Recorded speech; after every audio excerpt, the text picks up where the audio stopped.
বাংলা টেলিভিশনে এই মুহূর্তে আসছে বেশ কয়েকটি নতুন ধারাবাহিক।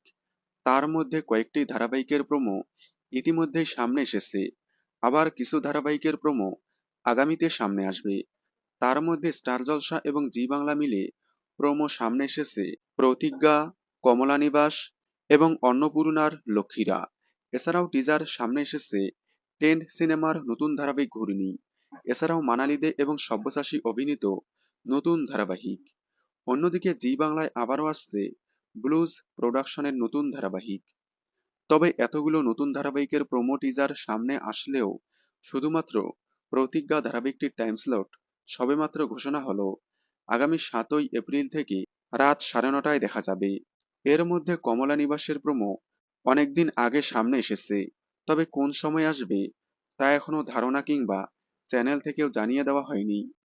তবে যতদূর সম্ভাবনা কমলা নিবাস আসতে পারে সন্ধ্যে 6টা কিংবা রাত 8:30 স্লটে। কারণ এই স্লট দুটিতে জি বাংলা টিআরপিতে পিছিয়ে। তবে বেশিরভাগ সম্ভাবনা রাত 8:30 স্লটে আসতে পারে এবং সন্ধ্যে 6টা স্লটে আসতে পারে অন্নপূর্ণার লক্ষ্মীরা।